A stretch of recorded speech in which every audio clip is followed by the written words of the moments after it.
okay? And I'm going to give you an example of the way this has happened in structural racialization, historical example.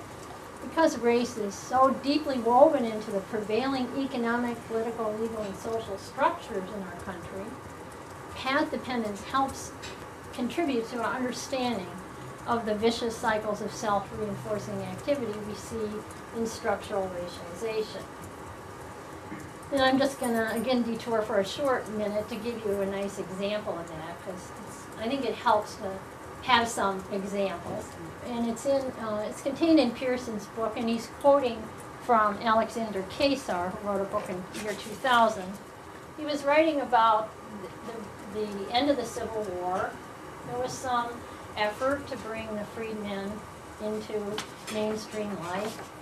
There was some contestation over that, naturally, but there were some educational efforts and some voter registration drives, and various things were going on. They were reinforced by the presence of federal troops in the South. In 1876, there was a very contested presidential election, maybe even more contested than Gore v. Bush. And the outcome of that election was between Benjamin Hayes and Samuel Tilden, was that Tilden won the popular vote, and Hayes, after months of wrangling over 20 electoral votes from 3 southern states and from Oregon, finally won by 1 electoral vote. But it was so contested, and Tilden, the Democrat, was supported by the Southern Democrats. They wanted nothing more than the removal of these federal troops from the South.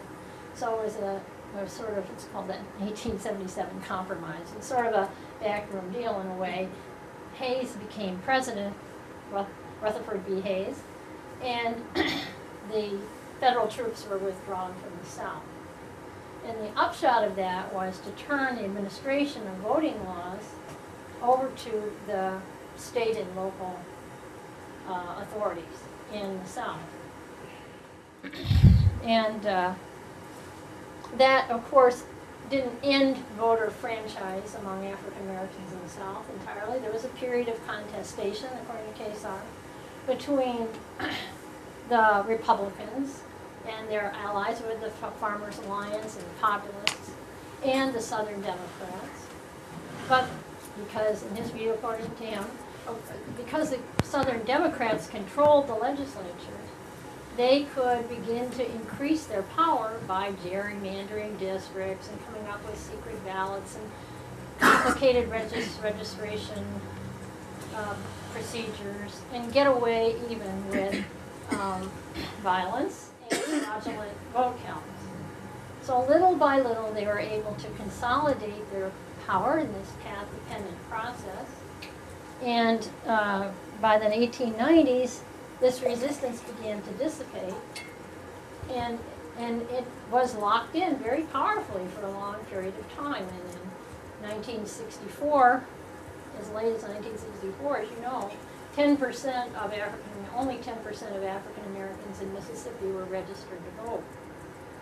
So you see how this path-dependent process was operating in structural racialization. So you see how powerful it is. You kind of wonder, whoa, do they ever change? I mean, how can you do this? And as John pointed out, the conditions in our society are always changing a little bit. It does change. Does it have to only flow like ice? Well, no, it doesn't. We need to think about what do we know about what induces structural change.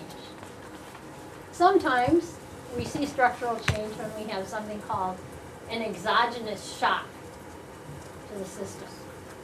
A great example of that might be the Great Depression. The Great Depression, of course, was a powerful shock to the nation.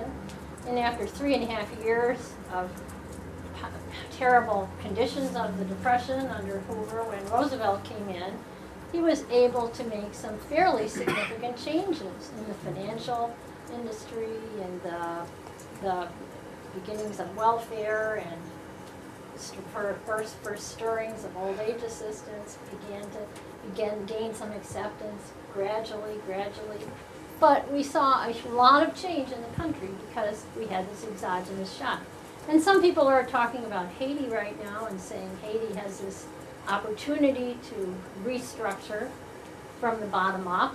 Certainly we know when everything gets broken down to ground zero, that's a possibility, but of course, much more would have to change and there would have to be some collaborative work with the Haitians would have to take control of really making a huge shift in order to produce some kind of structural change. But when we talk about an earthquake, like in Haiti, we're talking about an unplanned exogenous shock that hits the system. Sometimes this kind of exogenous shock, in an effort to make structural change, is deliberately planned. And a good example of that is the Race to the Top funding, in which Arnie Duncan and the Department of Education have some ideas of how they'd like to see the educational system change. Whether you agree with the changes or not, we certainly didn't work all that well in Chicago, but now they're going to be reproduced on a national scale, right? But how are they trying to make this shift happen? They're trying to make it happen by putting out $4 billion in education grants and making the states compete for the money. And you know something about this policy change. It means that states get rewarded for making various kinds of changes, including being able to turn around low-performing schools. You know, most of you probably in education, you know about this, right? About, you know, improving teacher quality, bolstering state data systems, tying teacher quality advancement to test scores and all that. And 11 states have changed their laws, rushing to change their laws to position themselves better for this competition, right? Michigan changed their laws to add more charter schools and take over more low-performing schools and raise the dropout age from 16 to 18 and tie teacher evaluation to test scores. And the governor of Tennessee called on his legislature to meet and make these changes, make their system more competitive. And he said the whole Race to the Top just provided a focal point for a whole range of things that might have been difficult to do at other times. So he sees this as an exogenous shock to the system that pushes things forward. And I'm not necessarily saying it's the best direction. But what other ways do systems change, structures change?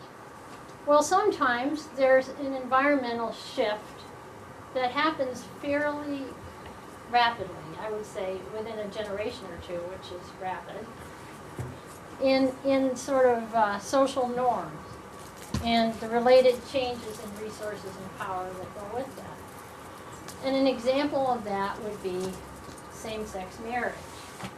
Now, this is still, of course, contested, and some states have made laws against it, and we see in California all this struggle over Prop 8, and it's in and out of the courts, and people are contesting it. That's what happens when these things shift. But there's definitely a movement toward much greater acceptance. My gosh, I mean, I know I'm old, but when I was a child, nobody ever said the word gay. Never. I don't think I heard it till I was 20 years old. I heard about it, a little whisper, but nobody ever said it. And the thought that same-sex marriage could occur, I mean, maybe some people thought of it, but I don't think most people had ever even entered the horizon of their mind.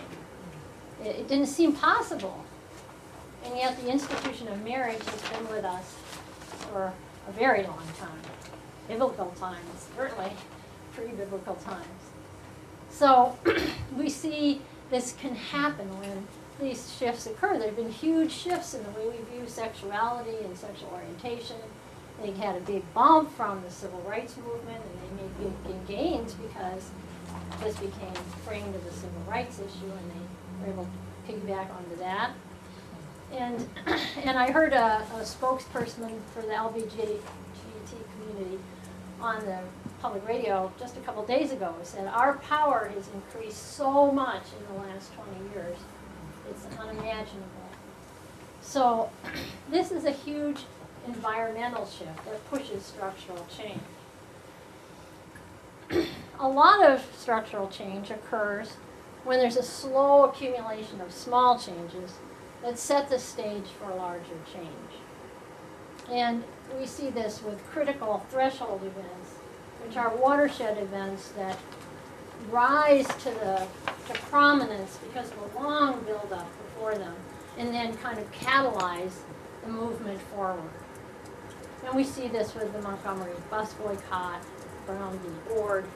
You know there was a long, long period of time where there was a slow buildup for these events. The economy started going down around 1925, and the Great Migration began, and African American institutions and churches spread, and their power spread across a much larger part of the country. People made huge sacrifices of their lives and their time to push this forward. Truman, after World War II, Truman jumped on the bandwagon a little bit and made a few changes in this direction, and all of that then reached a certain threshold level that then could be the tipping point to move forward with much more major structural change. But political scientists who study structural change have mostly looked at structural forms that are a little less self-reinforcing, institutional forms, and looked at how change occurs in those conditions, and it's incremental change. I'm going to be reviewing John Mahoney and Thielen's paper, and they've identified 4 distinct mechanisms of incremental change. The first is displacement, the removal of old rules and the introduction of new ones. An example of that would be AFDC, Aid to Families with Dependent Children, changed into TANF, Temporary Assistance to Needy Families. This was supposed to change welfare as we knew it. Well, it didn't change welfare. I mean, welfare is still welfare, right? But it did change this from a means-tested, open-ended program to a time-limited, work-required program.